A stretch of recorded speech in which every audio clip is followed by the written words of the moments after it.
Hello, everybody. Welcome to our first episode of 321 No Kidding.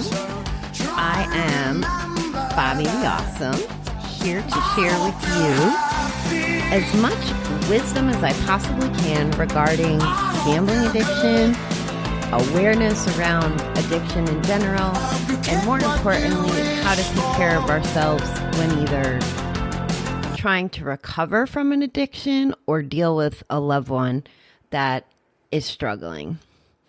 So the main purpose of this show is to heighten awareness around gambling addiction. We all know about substance abuse, and I'm not discounting it at all. The world is changing, though, and I don't know that everybody is as in touch with the gambling problem, the way it's growing. We're not caught up yet. The casinos are popping up everywhere. Sports betting's becoming legal. There's just all these obstacles for people who are suffering from gambling disorder. So the goal is to talk about it. That's the first part. Talk about it, educate people. What's it about? What does it look like? And how do we deal with it? How do we deal with it as an individual? How do we deal with it if it's in the family? What do we look for? And then for us gamblers, what do we do when we stop? What kind of activities can help us? What kind of therapies can help us, or resources or tools? So there's an awful lot of ground to cover. I have a whole bunch of beliefs about recovery and what's worked for me. And my goal is to not ever lecture or preach. What I want to do is really share the different concepts, opinions, tools, what's worked for different people. You'll hear episodes where interviewees may say something that I don't necessarily believe in or agree with, or maybe I didn't use it in my recovery. However, it may work for somebody else out there. The other very important part of this is understanding that gamblers don't have the resources, say, that other addictions do. So if you went to a town, chances are, or a state or anywhere, even a cruise ship, you can find an AA meeting just about anywhere. But you can't find a GA meeting just about anywhere. And the irony is, you can find a casino, almost every half an hour in every direction nowadays. But even in the proximity of those casinos, you can't find a GA meeting. And this is a problem. So hopefully this podcast will be a resource so that gamblers have access to 24/7 recovery or 24/7 no out there dealing with the same issues they are. Introduce myself, but so I said I'm Bobbie, and I refer to myself, and quite a few people in my universe refer to me as Bobbie the Awesome. And it's not a description of conceit. The reason I chose to identify myself that way is because there was a point in time where I might have said, oh, Bobbie the Awesome, or Bobbie the Great, whatever. And there was always this little ha ha ha, like it was a joke. And quite honestly, it's not a joke anymore. I've worked very hard to come to a point in my life where I can look in the mirror and know and feel like I'm awesome because I rock. I mean, here I am doing a podcast. I knew nothing about podcasting prior to this, and I'm still struggling with things like editing. So I'll apologize now for my ums and anything else that you might hear that you shouldn't. But I'm Bobbie the Awesome because I did it. I'm doing it. I look in the mirror. I try to be a better person every day. Now, I'm not perfect, but I'm awesome at trying. I'm awesome at being real. And I'm at a point where I can say that out loud because of different parts of my recovery. And those are kind of the fun things that we're going to explore as the show goes on. So there may be things like nutrition or exercise. You're going to hear about Zumba and me exploring yoga. all the different things. Like that isn't a traditional, yoga and gambling. What? How does that go together? It's about exploring all that stuff and landing where I landed today, or who I am today, and knowing that I'm capable of getting better. And I want to share my journey as it continues, because I keep looking back and going, I wish, I could tell people about this or give them the gift of the things that I'm learning and exploring and have benefited from. So the podcast is a tool to do that. I can't begin to tell you the amount of times that I find myself talking about something and going, oh, that's not how I felt about that 3 months ago, 6 months ago, a year ago. It often causes me to question what's going to happen in the future and what my viewpoint will be. But it's very interesting. So some of this is for me too.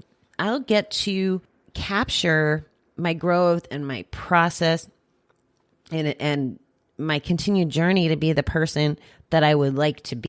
One of the things that I'm very grateful for, although maybe not in the process, is the exposure I've had to different methods of recovery and resources. So I've gone to GA in Connecticut, New York, Minnesota, Wisconsin. So some various states there. I also was an inpatient for 28 days out in Minnesota. In addition to that, I'm extremely lucky to participate in a program. We have the Center for Problem Gambling here in Albany, New York, and it's very special. It's unique. It's a place that I've been able to go to where we have group therapy 3 times a week, 4 times a week. We have different group therapy meetings. We have events. We have guest speakers that teach us things about our brain or finances or health. I have all these resources at my fingertips, and that's what I hope to share. Through participating with the center, I have access to a lot of resources as I meet them, as I go to conferences and stuff. And that's what I want to be able to share with the audience. The more I learn, the more I'm going to share. You will probably hear me refer to the center quite often, and I will refer to it as the center, but it's such a neat place, and we have things that are so special. We have recovery coaches, which is very unique, as well as a group for the parents or the significant others of gamblers. So again, tremendous amount of value in having these things at our fingertips.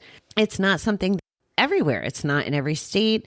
It's not in every county. We have people that drive an hour and a half to come to group. So my long-term goals, and I have quite a few surrounding this, and I'm doing the podcast as the first step, right? Heighten awareness. And hopefully, through time, there'll be enough traction to start visiting some of these monster goals that I have regarding this. Like, I'd love to see centers accessible in all the states. I'd love to see some equality. So when I went to treatment, Kansas, I was living in Kansas at the time, and Kansas had a deal with the casinos, and the casinos had to put a certain amount of money away to help in recovery or to help battle addiction. I had friends from other states that went to treatment that didn't have those same systems set up in their states. So one gambler's dishing out $6,000 or whatever the amount was, well, I got sponsored by a scholarship because the state had something set up that way. Now, I don't know how to fix that yet, but I promise you, I will be trying to figure that out. That is kind of the foundation I want to lay with this. And I'm not going to be bashful as I meet more people in the community that are experts on things like that. I'm going to ask for help. First step, obviously, heightening awareness. So we'll do another whole episode on goals. It appears I want to tell you my 10 reasons for starting the podcast because I keep delving into them. So I'm going to go through them now. The first reason is to raise awareness surrounding compulsive gambling. I don't feel like I can achieve any of my other goals until some of this awareness is heightened. And it's getting better. We just have such a long way to go. My personal opinion is that I think we're 20 to 30 years behind AA. Not that we want to be front runners by any means, but we do need to know more about it. The second reason, as I kind of discussed, is giving gamblers a resource. Meetings can be non-existent. They can be hours away. It's important to know that we're in this together. The third reason is to tie in overall health and self-care to recovery. So what do I mean by that? I have learned and tried so many new things the last few years. I did my first 40 miles on a bicycle this summer, which I thought I was going to do 20, but that was pretty cool. I read more than I ever have. I've discovered podcasts. I've started the keto diet. I've gone to the first concert I've gone to in a million years. So lots of different doors have opened. I've tried yoga, and it actually stuck this time. Zumba's been part of my life for a long time, but appreciating it and making its classes because I'm not at the casino, that's kind of a joy. And it's not just for us, the gamblers. Again, there's people that are impacted by this. And I've seen it where, especially parents, there was a conversation today where if you were married to a compulsive gambler and they were giving you a ton of grief and all that stress, the short version is you can get a divorce, you can leave, right? But if it's your parent, and we're seeing so many young people because of this damn sports betting. But if you're a parent and you have a compulsive gambler child and they're doing all the wrong things, how do you handle that? Like, it's very difficult. You can't just get a divorce and be like, okay, game over. So I hope to be able to provide experts that can help with different tricks, share mine, such as things like the reading or the yoga or activities or how to take better care of ourselves. And I'm not an expert on health and wellness, but that's where some of my amazing guests that will be on the show will help us along. It's just, for me, it's been about learning what all these different tools are.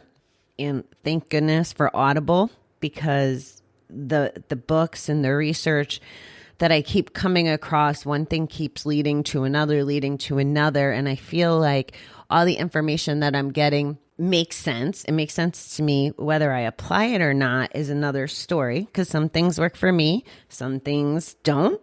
Just like that's what I think you'll find listening. There'll be some things that you like and will work for you. And then there's going to be things that don't work for you. And that's okay. The fourth reason for starting this podcast, and I kind of touched on this, is to explore the steps and continue working on them. So when I was in treatment, I got to step 5.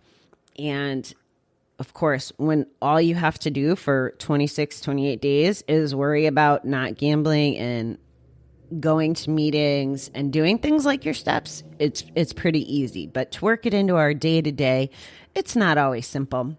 So once a month, we're going to cover whatever step aligns with that month. So if it's January, it'll be the first step. If it's November, it'll be the 11th step, etc. So to start some conversations surrounding different things. And I think you would be surprised about how much step work could be applicable, even if you weren't a gambling addict or even if you weren't a substance abuse addict.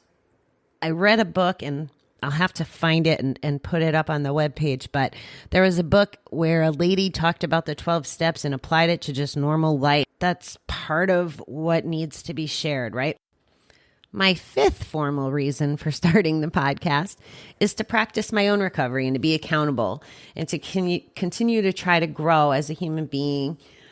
We traveled a little this summer, and on our trip, I was with one of my girlfriends, and we kept talking about love and kindness. So we would smile at people and practice our love and kindness. And it was amazing. People smiled back. We thought it was because they were in sunny Florida and not cold upstate New York. But regardless, I want to be the kind of person that is well received, whether it's walking down the street or at work or wherever. Not in a way where I'm saying that everybody needs to like me, but that I do the right things and I support humankind the best way that I can. My sixth reason is to share what I learned across the multiple states and the different venues. I did forget to mention Kansas, GA. Shame on me. Very amazing crew out there that were very good to me. And the first time that I quit gambling, I couldn't have done it without them. And they really helped me get to a good amount of clean time.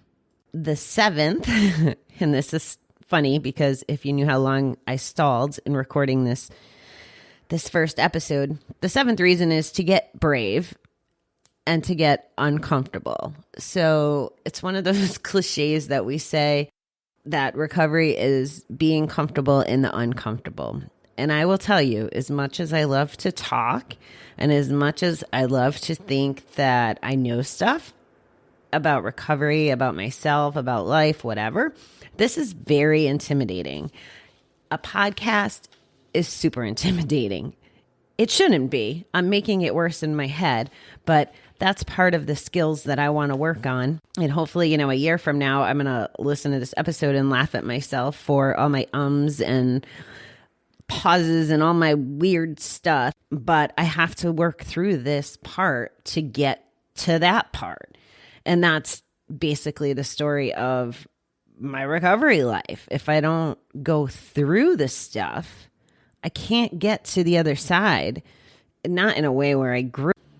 Being uncomfortable can happen in all kinds of things. It could be in changing your relationships or starting a new regime, right? Like if you wanted to go exercise every morning, it might be uncomfortable to get up a half an hour earlier. So I want to continue to explore that for me and hopefully become more comfortable with all different aspects of my life. The eighth reason, I really like this one, is to explore the similarities across addictions. So as the show continues and you learn a little bit more about my background, I grew up with a lot of exposure to substance abuse.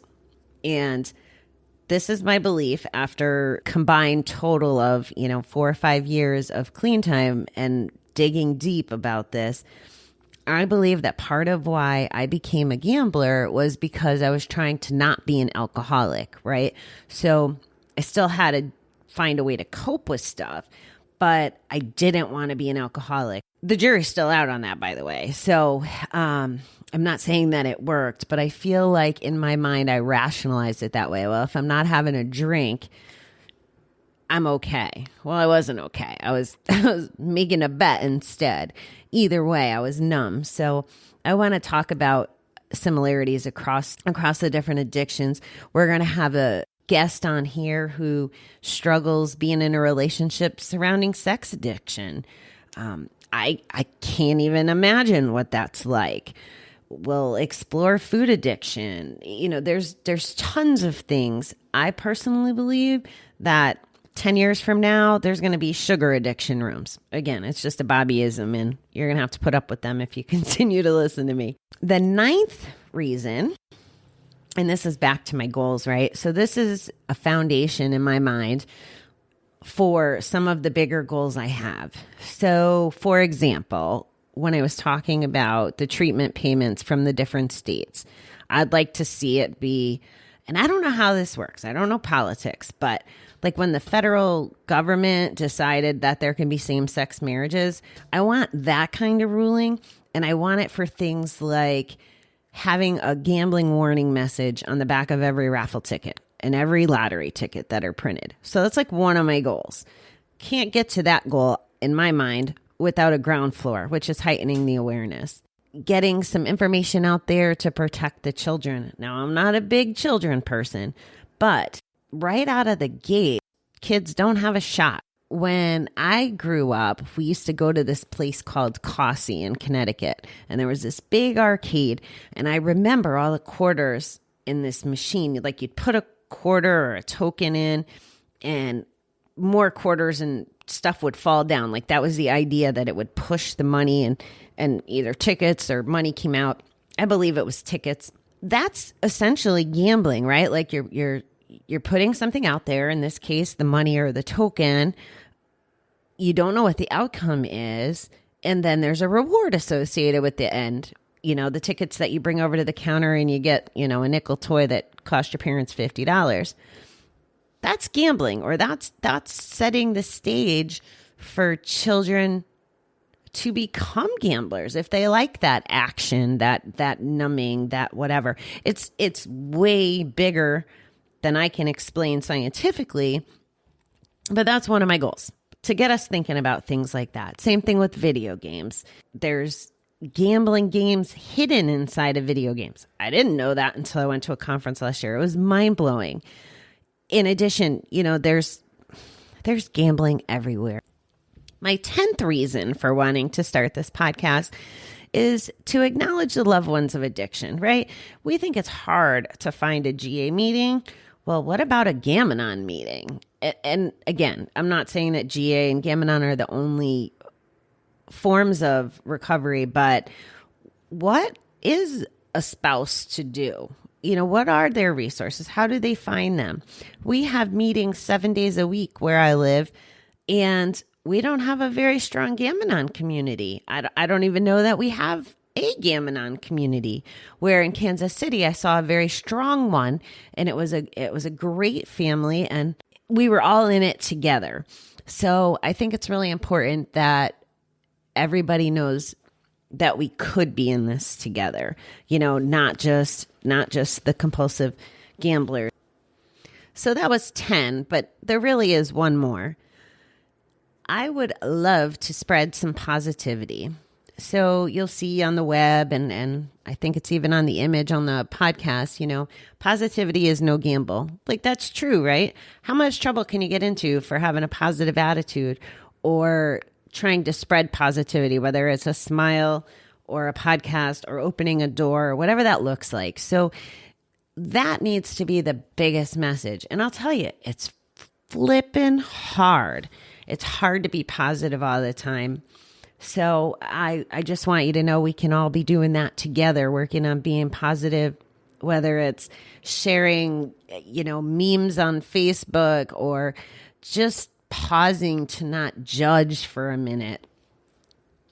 There's a million different things that we can do to be positive, and hopefully we'll keep that in the front of our minds. I'm going to end every show with a positive quote, hopefully one that relates to the content of that episode. But I feel that that's very important. And it wasn't meant to be an exercise, but there was a period when I was in a very good routine of sharing some positive and inspirational stuff on social media. And you can tell it was well received and people needed to see it. You can tell by the sharing or the notes or the comments that sometimes you just need to hear those things. So hopefully this will be one of those places that you can hear the things you need to hear like that. So those were the top 10 or 11, if we include being positive goals for starting the show. So just to kind of reiterate what's coming next, we're going to have some amazing people that we're going to interview. We're going to have some great authors. We're going to have people in the industry. We're going to have some of my peers from the center. My first guest his name is Paul Churchill, and he has, it's called Recovery Elevator. And he's been podcasting for over 5 years now in regards to alcohol. I'm pretty sure I probably wouldn't be working on this podcast if I hadn't stumbled across Paul's and see what an excellent job he does for the alcohol-related community. And that's why I felt it was so important to have him on early.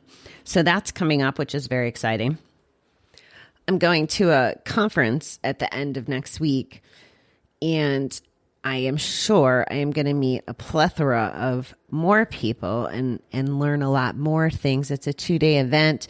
I'm pretty excited. Last year was my first time going. This year, I'm really excited to meet the therapists and the counselors and all the professionals in this industry to let them know that there are more resources out there. They can, share the podcast with their clients, and hopefully we can make a significant difference in some of their clients' life and the people that they're dealing with. So that's what's coming.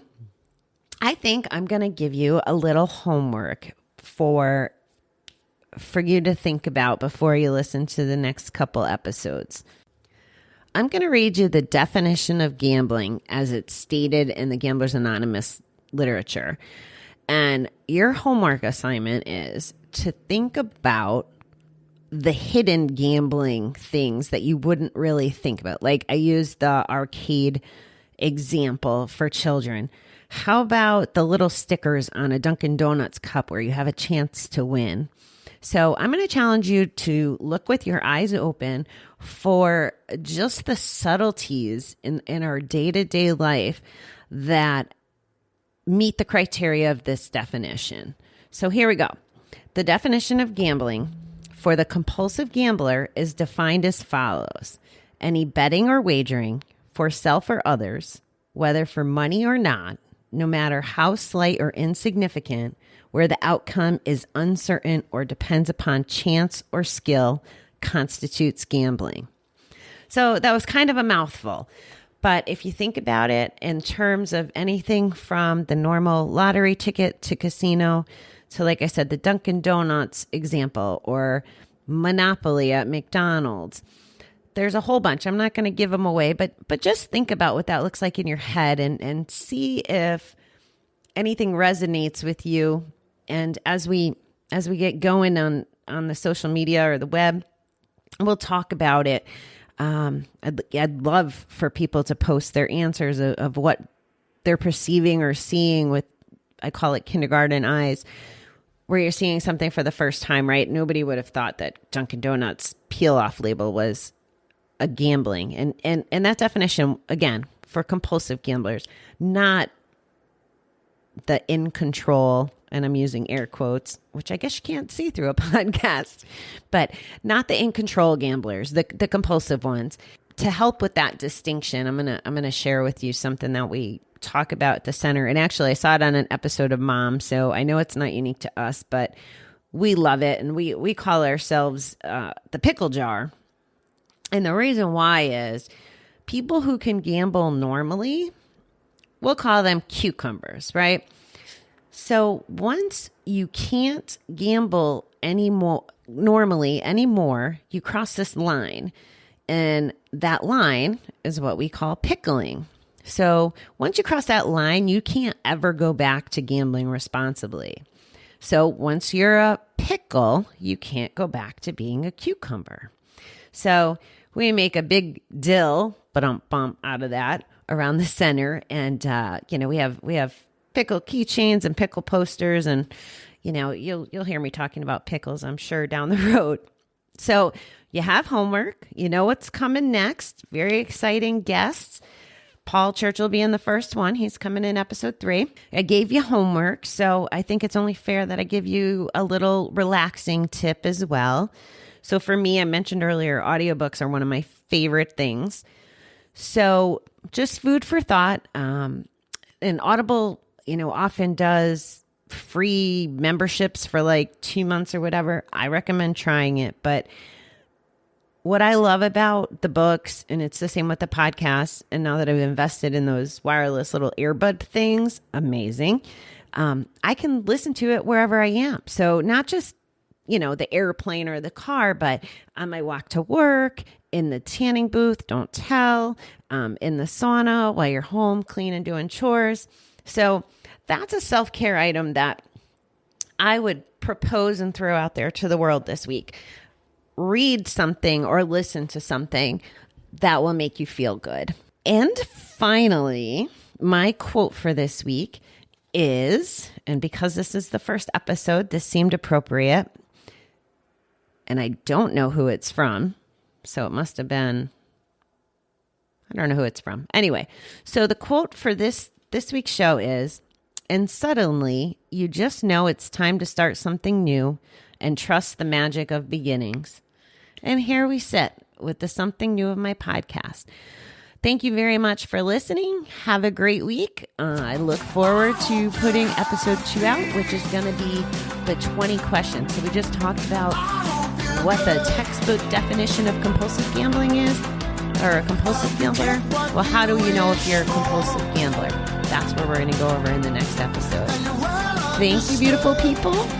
Have a great week.